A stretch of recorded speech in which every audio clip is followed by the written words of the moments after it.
So ಇವಾಗ scene ಏನು ಅಂತ ಹೇಳಿದ್ರೆ, ನನ್ನ ಗಾಡೀಲಿ ಶಾರ್ಪ್ನೆಸ್ ಎಲ್ಲ ಸ್ವಲ್ಪ ಜಾಸ್ತಿ ಆಗಿಬಿಟ್ಟಿದೆ. ಅಂದರೆ ಲೈಕ್ ಪ್ರಾಪರಾಗಿ ಬರ್ತಾಯಿಲ್ಲ ನನ್ನ ಗಾಡೀಲಿ. ಆಪ್ರೇಷನ್ ಆಗಿರೋದು D46 ಬಿಗ್ ಪಾಯಿಂಟಲ್ಲಿ. ಸೊ ಗಾಡಿ ಬಂದು ಸೈಡಿಂದ ನೋಡೋಕ್ಕೆ ಹಿಂಗೆ ಕಾಣಿಸುತ್ತೆ. ಇದು ಗಾಡಿ ಒರಿಜಿನಲ್ 5 ಸ್ಪೀಡ್ ಅಲ್ಲ, ನಾರ್ಮಲ್ 4 ಸ್ಪೀಡ್ ಗಾಡಿನ 5 ಸ್ಪೀಡ್ಗೆ ಕನ್ವರ್ಟ್ ಮಾಡಿರೋದು.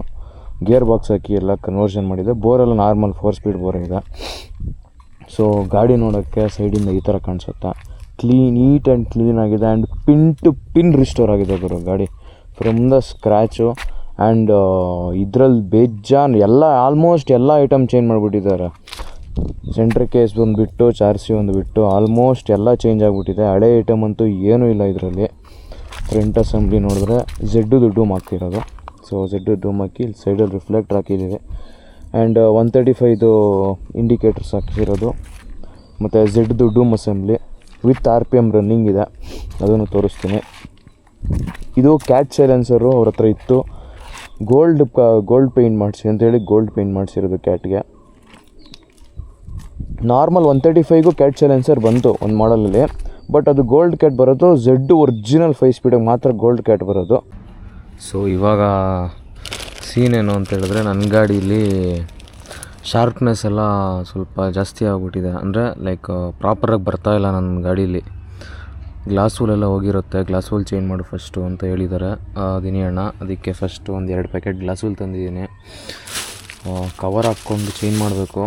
ನನಗೆ ಅಭ್ಯಾಸ ಇಲ್ಲ, ಅಂದರೆ ನಾನು ನನ್ನ ಗಾಡಿಗೆ ಮಾತ್ರ ಹಾಕಿರೋದು. ಬಟ್ ಮೆಕ್ಯಾನಿಕ್ಸ್ಗೆ ಆದರೆ ಅಭ್ಯಾಸ ಇರ್ತಿದೆ. ಬಟ್ ಇವಾಗ ದಿನಿ ಅಣ್ಣ ಹತ್ರ ಎತ್ಕೊಂಡೋದ್ರೆ ಕೆಲಸಗಳಿರ್ತವೆ ಅಂತ ಇಲ್ಲೇ ಹಾಕ್ಕೊಂಡು ಚೇಂಜ್ ಮಾಡೋಣ ಅಂತಿದ್ದೀನಿ. ಫಸ್ಟು ಇದು ತೆಗಿಬೇಕು, ಈ ಬೋಲ್ಟ್ ತೆಗೆದ್ರೆ ಈ ಮಫ್ಲರ್ ತೆಗಿಬೇಕು.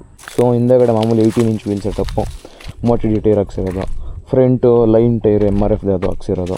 ಸೊ ಪೇಂಟ್ ಕ್ವಾಲಿಟಿ ಒಂದು ನಿಮಗೆ ವೀಡಿಯೋದಲ್ಲಿ ಹೆಂಗೆ ಕಾಣಿಸುತ್ತೋ ಏನೋ ಗೊತ್ತಿಲ್ಲ, ಬಟ್ ಇಲ್ಲಿ ನೋಡಿದ್ರೆ ನೋಡಿ ನನ್ನ ರಿಫ್ಲೆಕ್ಷನೇ ಕಾಣ್ತಾ ಇದೆ. ನೆಕ್ಸ್ಟ್ ಲೆವೆಲ್ ಕ್ವಾಲಿಟಿ ಇದೆ ಪೇಂಟಿಂಗ್ ಮಾತ್ರ. ಇಂದ ಗಾಡಿ ಬಿಲ್ಡ್ ಆಗಿರೋದು ಕೂಡ ತುಂಬ ಚೆನ್ನಾಗೇ ಬಿಲ್ಡ್ ಆಗಿದೆ. ಸೊ ಗಾಡಿ ಒಂದ್ಸರಿ ಗ್ಲಾಸ್ ವೀಲ್ ಚೇಂಜ್ ಮಾಡೋಕ್ಕಿಂತ ಮುಂಚೆ ಹೆಂಗೆ ಬರ್ತಿದೆ ಅಂತ ಸೌಂಡು ಅಂತ ಕೇಳಿಸ್ಕೊಳ್ಳೋಣ.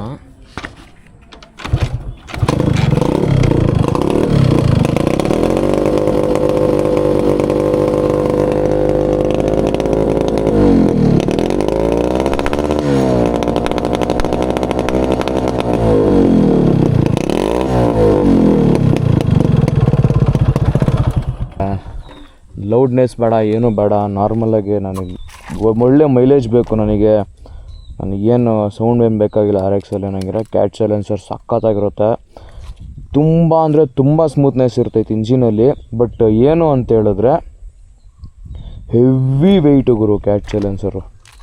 ಇದೊಂದು ತೆಗೆದ್ಬಿಟ್ಟು ನಾರ್ಮಲ್ ಸೈಲೆನ್ಸರ್ ಹಾಕಿದ್ರೆ ನಿಮಗೆ ಎಷ್ಟು ಡಿಫ್ರೆನ್ಸ್ ಗೊತ್ತಾಗುತ್ತೆ ಅಂದರೆ ಗಾಡೀಲಿ ಅಷ್ಟು ಡಿಫ್ರೆನ್ಸ್ ಇದೆ. ತುಂಬ ಅಂದರೆ ತುಂಬ ವೆಯ್ಟು ಕ್ಯಾಟ್ ಸೈಲೆನ್ಸರು.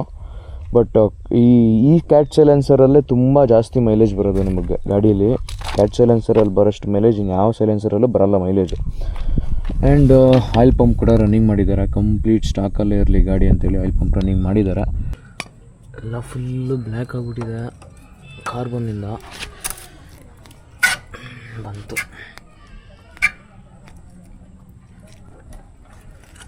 ಇದೆ ಫುಲ್ಲು ಬ್ಲ್ಯಾಕ್ ಆಗಿಬಿಟ್ಟಿದೆ. ಗ್ಲಾಸ್ ವೂಲು ತೆಗಿಬೇಕು ಇವಾಗ. ತೆಗೆದ್ಬಿಡೋಣ ಗ್ಲಾಸ್ ವೂಲ್ನ.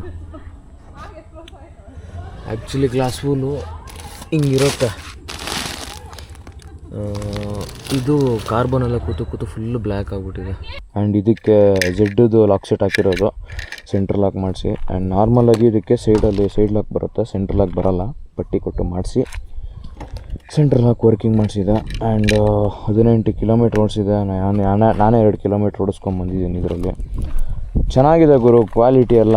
ಸ್ಟಾಕ್ ಗಾಡಿ ಅಲ್ಲ, ಈ ಸ್ಟಾಕ್ ಗಾಡಿ ಓಡಿಸೋ ಫೀಲೇ ಬೇರೆ. ನೀವು ಎಷ್ಟೇ ಗಾಡಿ ಬೇರೆ ಏನೇ ಓಡಿಸ್ಬೋದು ಪವರ್ ಆಗಿರೋದು. ಬಟ್ ಸೀರಿಯಸ್ಲಿ ಸ್ಟಾಕ್ ಗಾಡೀಲಿ ಬರೋ ಮಜಾ ಇನ್ಯಾವ ಗಾಡೀಲೂ ಬರೋಲ್ಲ. ಹಿಂಗಿತ್ತು ಗುರು ನಂದು ಗ್ಲಾಸ್ ಫುಲ್ಲು ಬ್ಲ್ಯಾಕ್ ಆಗಿಬಿಟ್ಟಿತ್ತು ಕಾರ್ಬನ್ ಎಲ್ಲ ಕಟ್ಟಿ. ಒಳಗಡೆ ಎಲ್ಲ ಹಿಂಗಿದೆ ಕಾಣಿಸ್ತಾ ಇದೆ ಅಂದ್ಕೊತೀನಿ. ಸೊ ಇಲ್ಲಿವರೆಗೂ ಅಷ್ಟೇ ನಾನು ತೆಗಿಯೋಕ್ಕಾಗೋದು ಮಫ್ಲರು, ಫುಲ್ ಆಚೆಗೆ ತೆಗಿಯೋಕ್ಕಾಗಲ್ಲ. ಇದು 2ನೇ ಸರಿ ನಾನು ಗ್ಲಾಸ್ ವೂಲ್ ಚೇಂಜ್ ಮಾಡ್ತಾ ಇರೋದು ನಾನು. ಸೊ ಹಿಂಗಿದೆ ಮುಂಚೆ ಹಳೆ ಗ್ಲಾಸ್ ವೂಲು. ಸೊ ಕಂಪ್ಯಾರಿಸನ್ ತೋರಿಸ್ತೀನಿ. ಬರೋದು ಹಿಂಗೆ ಬರುತ್ತೆ, ಆಲ್ಮೋಸ್ಟ್ ಗ್ರೀನ್ ಕಲರ್, ಅಂದರೆ ಡಾರ್ಕ್ ಗ್ರೀನ್ ಅಲ್ಲ, ಲೈಟ್ ಗ್ರೀನ್ ಥರ ಬರುತ್ತೆ. ಫುಲ್ಲು ಬ್ಲ್ಯಾಕ್ ಆಗಿದೆ. ಒಂದು ಸರಿ ಸ್ಟಾರ್ಟ್ ಮಾಡೋಣ ಇರ್ರಿ. ಸ್ಟಾರ್ಟ್ ಮಾಡಿ ನೋಡೋಣ ಇವಾಗ ಹೆಂಗೆ ಬರುತ್ತೆ ಸೌಂಡು.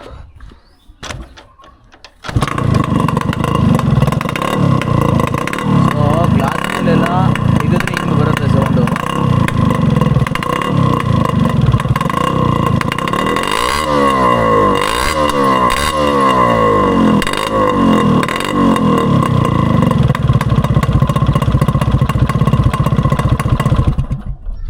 ಆ್ಯಂಡ್ ಇದ್ರಲ್ಲಿ ಹಾಕಿರೋದು ಒರಿಜಿನಲ್ ಹ್ಯಾಂಡ್ಲ್ ಬಾರ್ಗರು RX ಹಾಕಿರೋದು. ದಿನೇಣ್ಣ ಹತ್ರ ಯಾವುದೋ ಒಂದು ಸೆಟ್ಟು 2 ಸೆಟ್ ಏನೋ ಇತ್ತು ಅಂತೇಳಿ ಈ ಗಾಡಿಗೆ ಒರಿಜಿನಲ್ ಹ್ಯಾಂಡ್ಲ್ ಬಾರ್ ಹಾಕಿರೋದು ಇದು. ಆ್ಯಕ್ಚುಲಿ ಈ ಒರಿಜಿನಲ್ ಹ್ಯಾಂಡ್ಲ್ ಬರೋದು ಹಿಂಗೇನೆ. ಸೊ ತುಂಬ ಬೇರೆ ಗಾಡಿಗಳು ನೋಡಿರ್ತೀರ ಒರಿಜಿನಲ್ ಅಂತ ಇವಾಗ ಸಿಗೋಲ್ಲ, ಓಲ್ಡ್ ಸ್ಟಾಕು ಯಾರ ಹತ್ರ ಆದರೂ ಇಟ್ಟಿದ್ರೆ ಇರುತ್ತಷ್ಟೇ.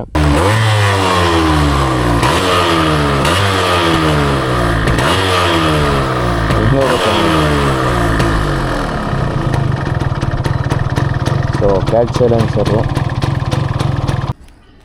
ಸೊ ಇದು ಗ್ಲಾಸ್ ವೂಲೆಲ್ಲ ತುಂಬಬೇಕಾದ್ರೆ ಮುಖನೆಲ್ಲ ಹತ್ರ ಇಟ್ಕೊಂಡು ಮಾಡ್ಬೋದು. ಯಾಕೆಂದರೆ ಇದು ಗ್ಲಾಸ್ದು ಚೂರುಗಳಿವೆಲ್ಲ ಚಿಕ್ಕದಾಗಿ ಮಾಡ್ತಾರೆ, ಮುಖಕ್ಕೆಲ್ಲ ಎಗರ್ಬಿಡ್ತೈತೆ. ತಪ್ಪಿ ಮುಖ ಉಜ್ಕೊಂಡ್ರೆ ಅಷ್ಟೇ ಏನಾಕತ್ತೆ ಮುಖದ್ದು. ನೋಡಿಕೊಂಡು ನಾನು 2 ಕೈಗೂ ಕವರ್ ಹಾಕ್ಕೊಂಡಿದ್ದೀನಿ, ಬಟ್ ತುಂಬ ಜನ ಕೈನೂ ಕವರ್ ಹಾಕ್ಕೊತಾರೆ. ಅವ್ರವ್ರು ತುಂಬ ಜನ ಕವರ್ ಇಲ್ದರೆ ಹಾಕ್ಕೊತಾರೆ ಮಾಡ್ತಾರೆ. ಅದೆಲ್ಲ ಅವ್ರವ್ರಿಗೆ ಅಭ್ಯಾಸ ಇರ್ತೈತೆ. ನನಗೇನು ಅಷ್ಟೊಂದು ಅಭ್ಯಾಸ ಇಲ್ಲ, ಅದಕ್ಕೆ ನಾನು ಕವರ್ ಹಾಕ್ಕೊಂಡು ಮಾಡ್ತಾಯಿದ್ದೀನಿ. ಸೊ ಗ್ಲಾಸ್ ಫುಲ್ಲೆಲ್ಲ ಟೈಟಾಗಿ ತುಂಬಿದ್ದೀನಿ ಗುರು. ಇನ್ನೊಂದು ಪ್ಯಾಕೆಟ್ ಹಂಗೆ ಮಿಕ್ಕಿದೆ, ಒಂದು ಸ್ವಲ್ಪ ಮಿಕ್ಕಿದೆ, ಪರವಾಗಿಲ್ಲ. ಮತ್ತು ಎಲ್ಲ ನೋಡ್ರಿ ಸುಲ್ಬಿಡಿದೆ, ಏನು ಮಾಡೋಕ್ಕಾಗಲ್ಲ. ಆ್ಯಂಡ್ ಈಗ ಗಾಡಿ ಸ್ಟಾರ್ಟ್ ಮಾಡಿದ್ರೆ ಕೂಡ ಹಿಂದೆಗಡೆ ಹಂಗೆ ರಪ್ಪ ಅಂತ ಹೊಡಿತೈತೆ. ಒಂದು ಸರಿ ಸ್ಟಾರ್ಟ್ ಮಾಡೋಣ, ನೋಡೋಣ ಇವಾಗ ಹಿಂಗೆ ಕೇಳಿಸುತ್ತೆ ಶಾರ್ಪ್ನೆಸ್ ಇವಾಗ ಹೆಂಗಿದೆ ಅಂತ.